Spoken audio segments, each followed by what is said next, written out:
Hi every one, welcome back. ನೀವು ನೋಡ್ತಾ ಇದ್ದೀರಾ ಸ್ಟೂಡೆಂಟ್ ಸೊಲ್ಯೂಷನ್ ಯೂಟ್ಯೂಬ್ ಚಾನಲ್. ಎಲ್ಲ SLC ವಿದ್ಯಾರ್ಥಿಗಳಿಗೆ ನಮ್ಮ ಚಾನಲ್ಗೆ ಸುಸ್ವಾಗತ. ಇವತ್ತಿನ ನೋಡಿದಲ್ಲಿ SLC ಪಾಸಿಂಗ್ ಅಂಕದ ಬಗ್ಗೆ ಸಂಪೂರ್ಣ ಮಾಹಿತಿಯನ್ನು ತಿಳಿಸ್ಕೊಡ್ತೀನಿ.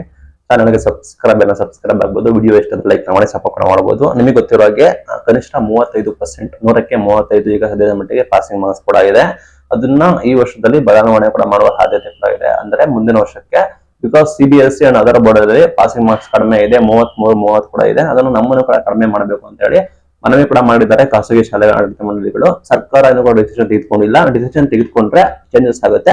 ಸದ್ಯದ ಮಟ್ಟಿಗೆ 35% ನಿಮಗೆ ಪಾಸಿಂಗ್ ಅಂಕ ಇದೆ. 35% ಅಂದ್ರೆ ಹೇಗೆ ಅಂದ್ರೆ ವಿಷಯ ಯಾವಾಗ ನೋಡೋಣ. ನಿಮಗೆ ಪ್ರಥಮ ಭಾಷೆ ನಿಮಗೆ ಕನ್ನಡ ಆಗಿರುತ್ತೆ. ಪ್ರಥಮ ಭಾಷೆಯಲ್ಲಿ ನೀವು 100 ಅಂಕಗಳಿಗೆ ನೀವು ರಿಟರ್ನ್ ಎಕ್ಸಾಮ್ ನ ಬರೀತೀರಾ. 25 ನಿಮಗೆ ಇಂಟರ್ನಲ್ಸ್ ಮಾರ್ಕ್ಸ್ ಇರುತ್ತೆ.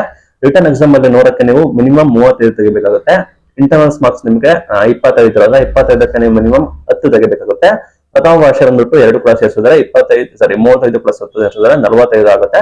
ಪ್ರಥಮ ಭಾಷೆಗೆ ಪಾಸಿಂಗ್ ಮಾರ್ಕ್ಸ್ 125ಕ್ಕೆ 45 ಆಗಿರುತ್ತೆ. ನಿಮಗೆ ರಿಟರ್ನ್ ಕನ್ಸಿಡರ್ ಕೂಡ ಮಾಡಿದ್ರೆ ನೀವು 100ಕ್ಕೆ ಬರೋದ್ರೆ ನೀವು ಮಿನಿಮಮ್ 35 ಅಂಕಗಳನ್ನ ತೆಗೆದುಕೊಂಡು ನಿಮ್ಮನ್ನ ಪಾಸ್ ಅಂತ ಹೇಳಿ ಕೂಡ ಕನ್ಸಿಡರ್ ಕೂಡ ಮಾಡ್ತಾರೆ. ಒಂದು ಸ್ಪೆಷಲ್ ಎಕ್ಸ್ಕ್ಯೂಸ್ ಇದೆ SLC PUC ಅವರಿಗೆ. ಒಂದು ಸಪರೇಟ್ ಆಗಿ ವಿಡಿಯೋ ತಿಳಿಸ್ಕೊಡ್ತೀನಿ. ಇನ್ನು ಉಳಿದ ಭಾಷೆ, ದ್ವಿತೀಯ ಭಾಷೆ, ತೃತೀಯ ಭಾಷೆ, ಗಣಿತ, ವಿಜ್ಞಾನ, ಸಮಾಜ ವಿಜ್ಞಾನ, ಇದೆಲ್ಲ ಉಳಿದ ಭಾಷೆಗಳು ನಿಮಗೆ ಗೊತ್ತಿರೋ ಹಾಗೆ 100 ಅಂಕಗಳಿಗೆ ಪರೀಕ್ಷೆ ಕೂಡ ಇರುತ್ತೆ. ಅಲ್ಲಿ ನೀವು 80 ಅಂಕಗಳಿಗೆ 80 ಮಾರ್ಕ್ಸ್ ನೀವು ರಿಟರ್ನ್ ಕೂಡ ಬರೀತೀರಾ. ಇನ್ನ 20 ಅಂಕಗಳಿಗೆ ನಿಮಗೆ ಇಂಟರ್ನಲ್ಸ್ ಕೂಡ ಇರುತ್ತೆ. ನೀವು ರಿಟರ್ನ್ 80 ಅಂಕಗಳಿಗೆ ರಿಟರ್ನ್ ಕೂಡ ಬರೀತೀರಾ. ಅದಕ್ಕೆ ನೀವು ಮಿನಿಮಮ್ 28 ಅಂಕಗಳು, 80ಕ್ಕೆ ನೀವು ಮಿನಿಮಮ್ 28 ಅಂಕಗಳನ್ನ ಪಡೆದುಕೊಳ್ಬೇಕಾಗುತ್ತೆ.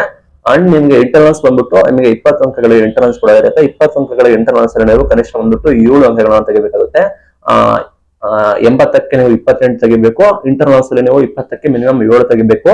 ಇಲ್ಲಿ ನೀವು 80ಕ್ಕೆ 28 ತೆಗಿತೀರಾ. ಇಂಟರ್ನಲ್ಸ್ ಅಲ್ಲಿ ನೀವು 20ಕ್ಕೆ 7 ತೆಗಿತೀರಾ. 28 ಪ್ಲಸ್ 7 35 ಆಗುತ್ತೆ. 100ಕ್ಕೆ 35 ನಿಮಗೆ ಪಾಸಿಂಗ್ ಅಂಕ ಹೇಳಿ ಘೋಷಣೆ ಮಾಡ್ತಾರೆ. ಭಾಷಾ ವಿಷಯದಲ್ಲಿ ಪ್ರಥಮ ಭಾಷೆಯಲ್ಲಿ ಟೋಟಲ್ 125ಕ್ಕೆ 45 ತೆಗಿಬೇಕು.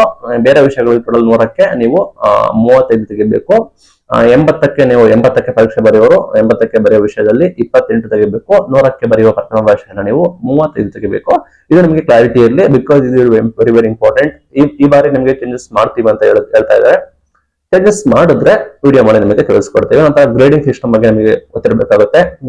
A+, B+ ಆ ರೀತಿ ನಿಮ್ದು 90% ಇಂದ 100% ಬಂದ್ರೆ ನಿಮ್ದು ಟೋಟಲ್ A+ ಅಂತ ಘೋಷಣೆ ಕೂಡ ಮಾಡ್ತಾರೆ. 80 to 89% ಬಂದ್ರೆ ನಿಮಗೆ A ಅಂತಾರೆ. 70 to 79% ಬಂದ್ರೆ ನಿಮಗೆ B+ ಅಂತಾರೆ. 60 to 69% ಬಂದ್ರೆ ನಿಮ್ಮನ್ನ B ಅಂತಾರೆ. 50 to 59% ಬಂದ್ರೆ ನಿಮ್ಮನ್ನ C+ ಅಂತಾರೆ. 35 to 49% ಬಂದ್ರೆ ನಿಮ್ಮನ್ನ C ಅಂತಾರೆ. 0 to 34% ಬಂದ್ರೆ ನಿಮ್ಮನ್ನ ಫೇಲ್, ಅಂದ್ರೆ ಬಿಫೋರ್ 34% ಅಂದ್ರೆ 34% ಒಳಗೆ ಬಂದ್ರೆ ನಿಮ್ಮನ್ನ ಫೇಲ್ ಅಂತ ಹೇಳಿ ಕನ್ಸಿಡರ್ ಕೂಡ ಮಾಡ್ತಾರೆ. ಗ್ಯಾಪ್ ನೋಡ್ಕೊಳ್ಳಿ. ನೆಕ್ಸ್ಟ್ ಏನ್ ಬದಲಾವಣೆ ಕೂಡ ಮಾಡ್ತಾ ಇದಾರೆ ಅಂದ್ರೆ ನಿಮ್ಗೆ ಈಗ 100ಕ್ಕೆ 35 ತೆಗೆದರೆ ಪಾಸು, ಅದನ್ನ 100ಕ್ಕೆ 30 ಮಾಡಬೇಕು ಅಂತ ಹೇಳಿ ತಯಾರಿ ಮಾಡ್ಕೊಳ್ತಾ ಇದ್ದಾರೆ. ಸರ್ಕಾರಕ್ಕೆ ಮನವಿ ಮಾಡಿಕೊಟ್ಟಿದ್ದಾರೆ.